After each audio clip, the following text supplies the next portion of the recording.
Hey everybody, Tim Rosgany here with another Wounded and Wonderful video. Today I'm going to talk about two encounters I had with the perfectionist in me and the constant critic. And the first one involves a game of cards called Hearts. I've been playing Hearts for many years, and I've started playing with my girlfriend recently. We play an online version, and it was big fun at first because I was winning all the time because she wasn't very good at it. But darn it, she's gotten good at it. And lately she is more likely to beat me than I am to beat her. And I have gotten so triggered. And I realized, I was thinking about what the heck's going on there. And I think I use the game, whether I'm playing her or some random folks, I use it as a barometer of my mental acuity or my focus. That if I'm playing well, if I'm on top of things and I'm counting cards or paying attention to what's been played and who's got what, and then I'm more than likely gonna win. So when I don't, and I make a mistake, or I take that horrible card that's the Queen of Spades, which is the worst card in the deck for Hearts. When I make a mistake or something bad happens and I get hit with the Queen, oh my God, do I get upset.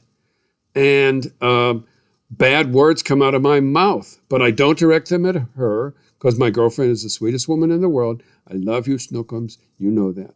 But, and she just laughs. But I get really triggered. And so I'm thinking about it. What's going on there? Because I'm ready to stop playing. It's like, this isn't fun anymore.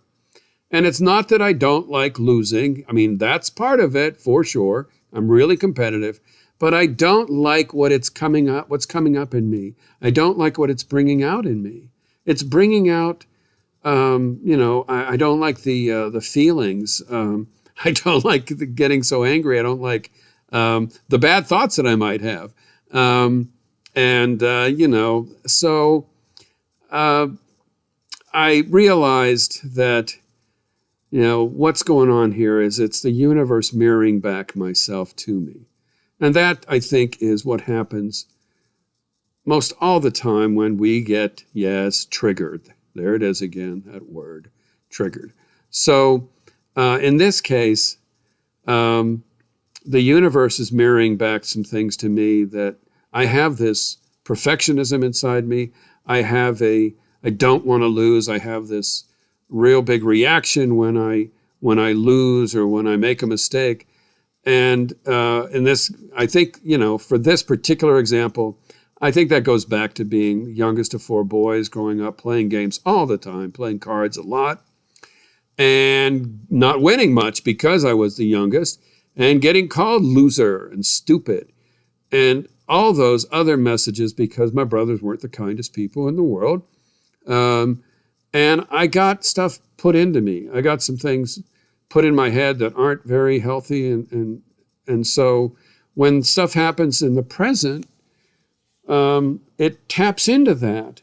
So something happens that triggers something inside me, I get upset, and I know that is coming from inside me. That's coming from something really deep and really old. And something in this case that happened when I was pretty young.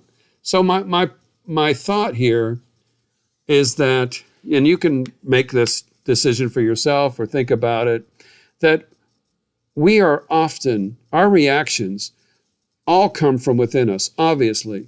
And more often than not, we're not reacting to what's really going on. When we get triggered by something, we're reacting to stuff that's coming up inside of us. And we're reacting to what the universe is mirroring back to us about ourselves.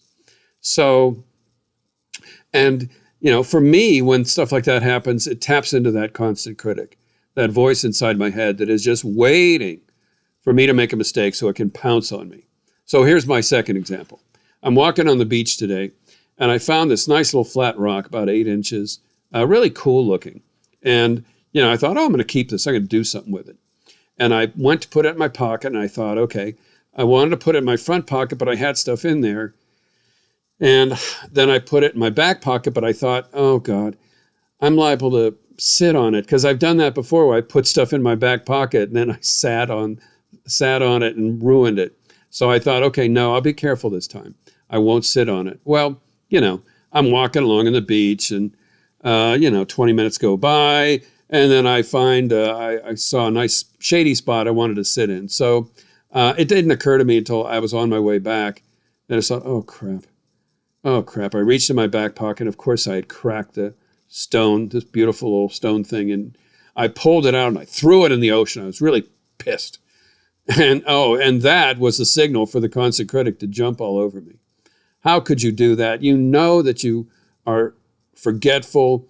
You thought about it. You consciously told yourself, don't do it. Be careful. And you still screwed up. You big dummy. Well, and I think what I said was worse than big dummy, but we'll use that. But the good news is I stopped myself. I didn't keep going. I didn't let that constant critic just beat me up. I was like, nah, okay, yeah, I get it.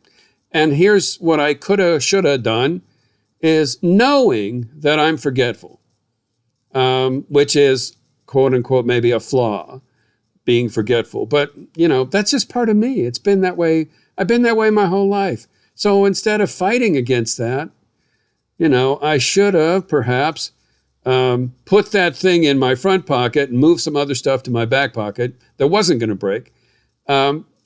And so I got into trouble because, I don't know, I didn't just accept myself as, that flaw of forgetfulness and say, okay, yeah, I know I'm forgetful. If I put this in my back pocket, I'm sure as heck going to sit on it.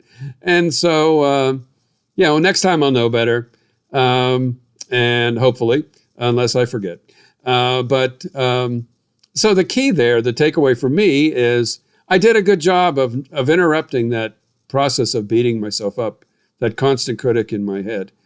So I think that the lesson there for me, and maybe, you can relate, is the idea of accepting ourselves as we are with all of our flaws, knowing that, we're going to make mistakes. We're not perfect. We're never going to be perfect. So that when something happens that calls up something from inside us, whether it be our fear or our quick to anger or our perfectionism or anything like that, that we give ourselves some grace, that we give ourselves some self-acceptance and self-love and say, yep, yeah, that's in me. I get that. And not use it as a reason to just beat ourselves up. So here's the thought. Think about this. Think about when you react to something, when you get triggered. Consider that the reaction, of course, comes from inside you. And the idea being that maybe you're not really reacting to what's going on right here, right now. That reaction is more about your history, your conditioning, your programming, your upbringing, everything. It's all about you, and the universe is just acting as a mirror. So, I hope that thought makes sense. I think there's a benefit there and value because knowing that allows us to practice kindness with ourselves. And I think that's a wonderful thing. And to accept ourselves as we are, because we are flawed, we are frail, we are human. That's just the way it is. And that ain't so bad. So with that, I will stop talking. I will wish you a wonderful day. And as always, please be gentle with yourself. Thank you for listening. And I look forward to talking to you again. Be well.